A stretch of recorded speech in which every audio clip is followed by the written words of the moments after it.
Okay, right now we're taking a look at our major 7th piece 2. We're going to be using our 3-note patterns in the left hand. You can do the 1-5-7, or you can do the 1-5-10, 1-7-10. I'm going to show you a couple of variations here. The big message here would be on certain bars where you have an active left hand, like when you're playing quarters like that, and you have an active melody on the right hand, you can back the left hand right out and just play the root of the chord, and let the right hand pick up all the movement. Okay, this is really interesting. So let's watch this right now. I'm going to play through this PA pattern 15, 3-note pattern 15 page. This is a great little piece using all major 7 chords. Left hand, I'm going to play 1-5-7.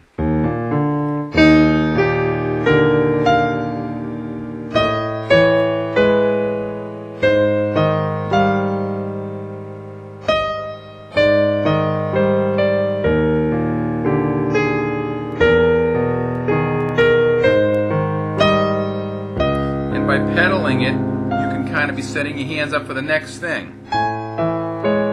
Be like, 1,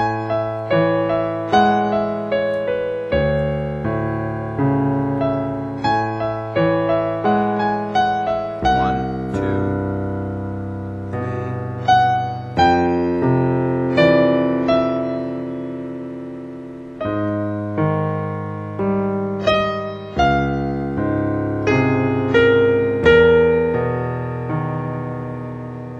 Now here, you can go 1-5 or 1-7.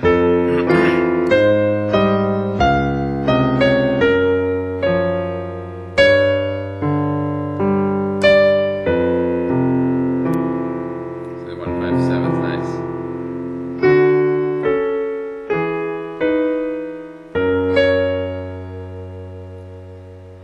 Get it?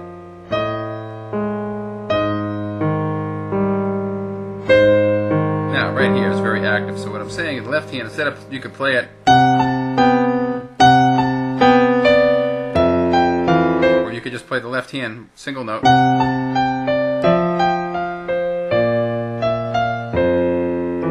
how I kind of bailed out a little bit on the left hand?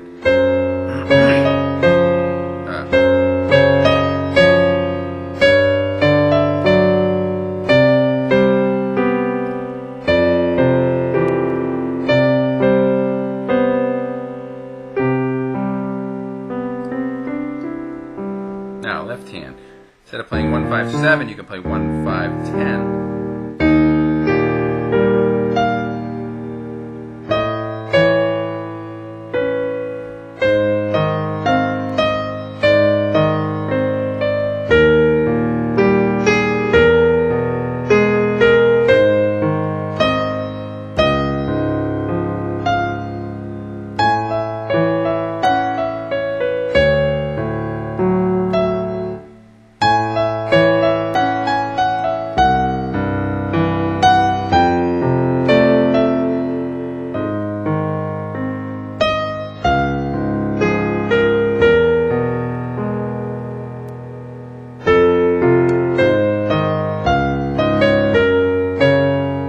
That's kind of interesting there. Same thing, you can go 1-10.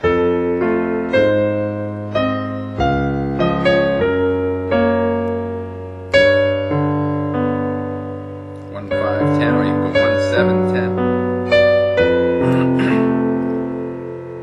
10.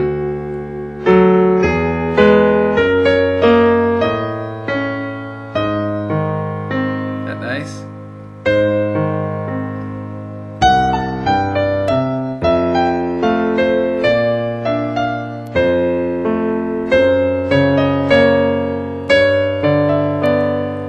Again, you can cut this down. If it's getting too active between the two, you can have left hand become simpler, you know.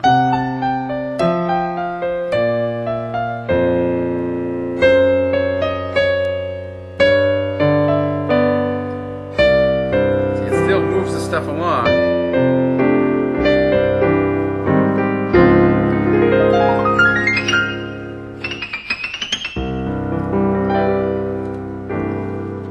So what you're doing now is you're taking this piece and you're applying patterns. You're taking our 3-note chordal pattern kind of a conception, 1, 5, 7, putting the 7 in there from the 1-7s. 1, 5, 10. 10 being the third, which is the higher note up, the third of the chord. These are all major sevens. You're playing straight quarter notes, and you're going to really find, I think, a great challenge here to keep everything nice and even and flowing along. The big part will be the challenge here. Bar 9, bar 11, and bar 25, where you have that active stuff going on. You really have to decide if you want to try to work it out to get the left hand in there. It's rather tricky. Or you can just leave it out. So your left hand just plays a single note while you have your right hand do all the motion. As long as you keep the motion somewhere in the tune, it's going to be acceptable and it's going to still sound good. So it's a way to kind of take a shortcut, okay? So, but eventually you'll be able to do both hands and keep them driving the force around a little bit. But in the meantime, enjoy this great little piece. It's done all with major sevens. It's a wonderful little piece. Actually, you can improvise on it as well. Taking this progression, using any of the major scales, like the E-flat major scale.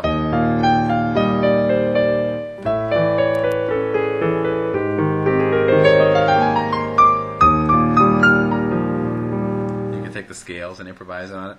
You're going to see a note here known as the sharp 11, like the D sharp on the A major 7. That is referred to as Lydian, and that's a very unusual sound. It really works kind of neat in a contemporary major 7 kind of sound, and that's where that's going to come in. It's going to come in quite frequently on a lot of these major 7 chords, and when I wrote the composition here. When you're improvising on it, you can use just the major scale for now, though, and I think if you wanted to go to those extremes.